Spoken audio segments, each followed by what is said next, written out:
Tariffs on imported steel and aluminum have doubled. The new rate of 50% taking effect on Wednesday. U.S. steel companies are celebrating the move, but it is sending shockwaves outside this country. The EU says it strongly regrets the decision, and other nations are pressing for exemptions. Okay, let's talk more about this, the ramifications of Trump's tariff hike. And for that, we're going to turn to David Tawil. He is the president of Prochain Capital. He's a hedge fund manager. Welcome to the program. Thanks for taking time, David. We appreciate it. Thank you. Okay, a lot to unfold here. Trump is sticking to his America First mantra. He is arguing that this move will stop other nations from dumping cheap steel into the U.S. markets. Still, there are so many people that wonder where Trump comes up with his numbers. Why 50%? Why now? And does this really aid U.S. steel manufacturers? So in terms of having the insight as to where the percentages come from, unless he's explicit about it, frankly, my guess would be as good as yours or any market participants. Round numbers seem to appeal to him. But on the other hand, there may be some derivation. We may get it out of, some sort of tweet or truth or some speech, in the upcoming days. But to go to the more important and substantive and immediate point, in terms of hurting or helping U.S. industry, look, at the end of the day, the United States doesn't manufacture enough steel to satisfy the needs of the country. So there is going to be, imports regardless.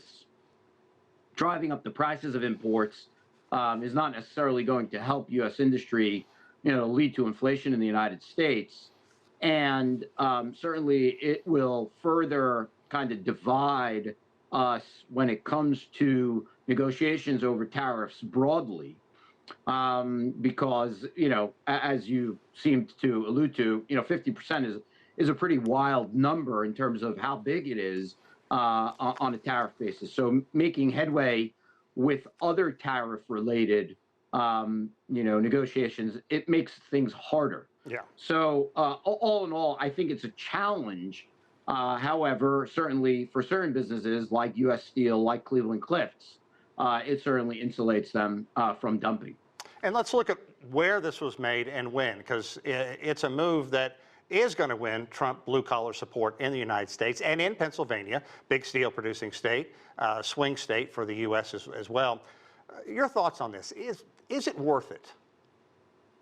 Well, if we're talking about a swing state and elections, I think we're too far away. Forget about a presidential election, even a midterm election.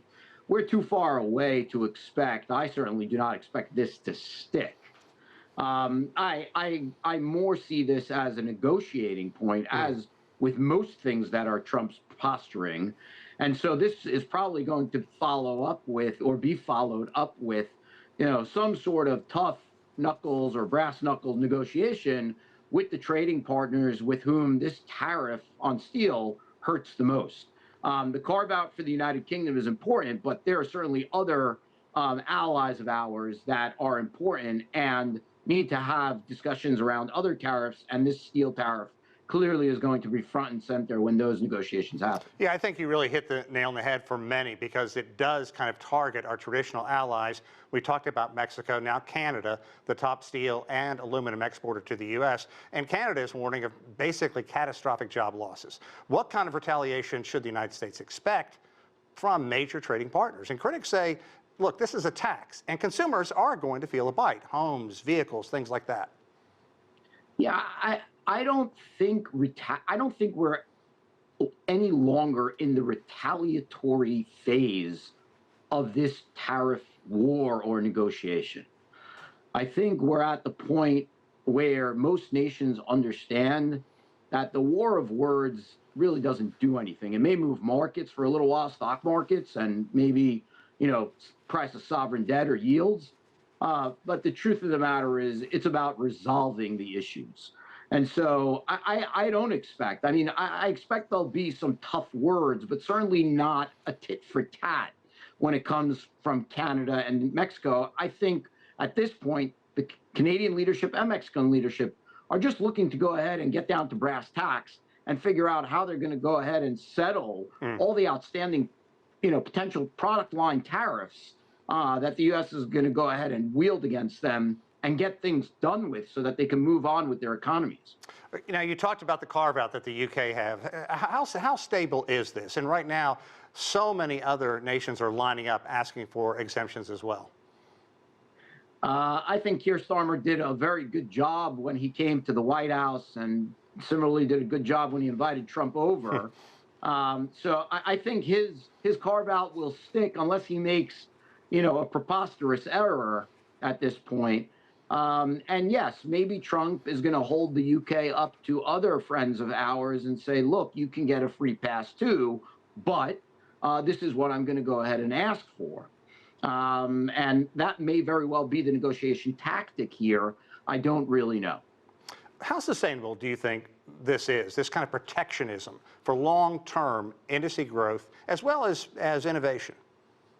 That's an excellent question. Look, in terms of how sustainable it is for the stock market, it seems to be endlessly sustainable. I mean, our stock market continues to go up on a daily basis, despite the fact that, credit rating agencies, nations around the world, are calling out our debt load and our, budget deficits. And nevertheless, stock market goes higher. But when it comes to Main Street, I certainly believe we don't have that long of a runway. Already, we have companies that are hedging their bets about, their guidance going forward. And, a couple of quarters, and unfortunately, it probably will take that long to show up in the data. We're starting to see, in jobs, housing market, but nevertheless, for it to show up in real macro data, that's going to make a difference to the Federal Reserve and to, other administrative agencies, it's going to take a couple of quarters. So we do have some time still.